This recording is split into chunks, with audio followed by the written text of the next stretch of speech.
Hello YouTube, welcome to another video from me, Mr. Cobalman at FS Pro. Today's video is just a quick marker, I guess, in the channel for hitting the 2,000 subscribers mark, or I think it's actually 2,188 at the moment. We hit the 2,000 mark about 4 weeks ago, I think. It's been an interesting 4 weeks. I thought I'd share some of that with you. So the channel remains advertising and sponsorship free. Having said that, I did have a very interesting note from one subscriber about sponsoring. He made the point that he loves the channel, loves watching it, and would love to support me, but simply, financially, cannot afford to do so. And he said that he's quite happy to sit through videos that contain some form of advertising or sponsorship by way of being able to pay, if you like, pay it forward for watching the channel and the content that it provides. That's an interesting take. I'd never thought about that before. In recent events, as I say, it's been an interesting 4 weeks. During this 4 weeks, the channel received a copyright violation, and as a result, one of my videos was taken down. I'm going to show you the video in case. Here it is. It's the Track Hat clip review that I had done. Now, in this Track Hat clip review, I had shown, as well as reviewing the product, how to install and use it. And during that, I had made reference to a couple of files which were in the installation instructions I had received from Track Hat. Transpires that those files are copyrighted. Needless to say, I was unaware. I got in touch with James at Track Hat. He was unaware as well. But I had received a copyright violation. Now, not only does it mean that this particular video that you can see now was taken down from the channel, it also meant that the channel was blocked from doing quite a few things for a period of 6 months. So this was a major hit, and it gave me pause to reconsider whether I wanted to carry on with the channel at all, because frankly, getting to the stage it's at now, where it's just over a year old with just over 2,000 subscribers, is incredibly hard work, as anybody who's done created a YouTube channel would tell you. And it really did give me pause to think, do I really want to carry on doing this? I'm going to have to work doubly hard for 6 months to try and keep everything going, and I'll be effectively working while I'm hobbled by the fact that I cannot do certain things on YouTube because of this copyright violation. I'm very lucky in that I have some very good friends in amongst my subscribers, and indeed other YouTube channel operators, and I spent some time chatting with them, and one particular one I'd call out, by the way, is Flight Sim 481. Thanks, Rich. You were very supportive as I was reconsidering my view on how to go with the channel. In the end, what happened was I went to the people who had placed the copyright violation takedown notice, had a chat with them, and to cut a long story short, they agreed to remove the copyright violation if I edited the video to contain a link to the payware product.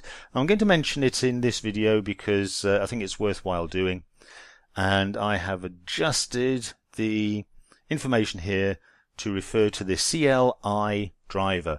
The CLI driver is now payware. It's not a lot of money. It's only about $2 or so, and I've included the link to download it from their site.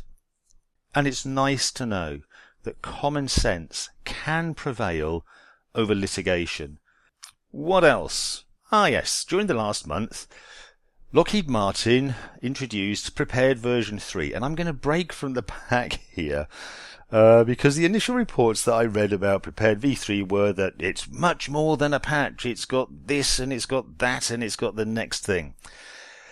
And I looked at it and I remember thinking or feeling distinctly underwhelmed about what the content of it was. When you look at the list of what's provided in version 3, I thought, so that's it. What's the big deal?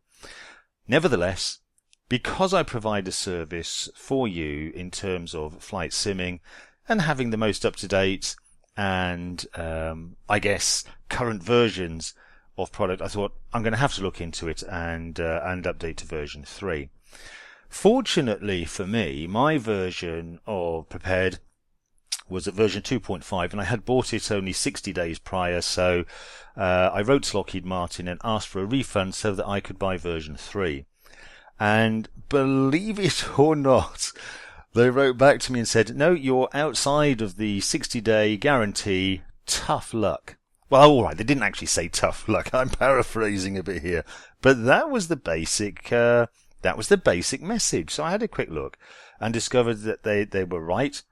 They were accurate. I was 61 days from buying version 2.5, and they would broker no discussion on this at all. I'd gone beyond 60 days. No, they weren't going to refund me my money. No, they weren't going to update me to version 3.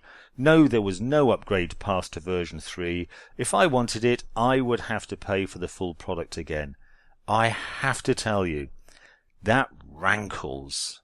For customer support, I think it is beyond appalling that a company would deal with its customers in that way. As a couple of you pointed out to me, though, it's Lockheed Martin. They're a defense company. They make their money out of selling stuff at a huge and monumental markup to the government and to the military, and really, they're not remotely interested in you and I. So my little voice in there saying, are you sure this doesn't look like good customer service? They're not bothered. Which actually raises an interesting point, doesn't it? If they're not looking at you and I as customers and dealing with it in customer service the way that we would perhaps expect and want companies to do, what are we? Are we beta testers for their product for the government, which is where they make the big bucks? I don't know. But I have to say, I'm becoming less and less inclined to think that Prepared is the future of flight simming if they're going to treat what we would like to think of ourselves as being the major customer base in the way that they apparently are. Now, I'm not alone in the treatment I've received from Lockheed Martin. Another one of the subscribers was in touch to me to say that they had got in touch with Lockheed Martin to request a refund. In the meantime, their card had been updated for various reasons that we don't need to go into. Lockheed Martin say that they processed the refund against the original card number and would broke no discussion after that about the fact that the customer had not received the money and was not able to go and buy version 3. Not only that, because Lockheed Martin claimed that they had processed the refund, they immediately cancelled the version 2.5 license that the subscriber had had. So now he was without money and he had neither version 2.5 nor version 3 of the product, which I think again is extraordinarily shoddy way of working. I have to say I've come across it before sometimes in software development. You get the feeling that software companies tend to treat customers as if they are immediately some form of a software pirate, when the truth of the matter is that they make a very, very, very small percentage of the overall customer base. But for some reason, this attitude prevails. Now, in the end, that story did have a positive outcome in that the subscriber went back to Lockheed Martin and started to follow up on a few of the standard complaints procedures that you can use for companies based in the States. Long story cut short, they got their money back.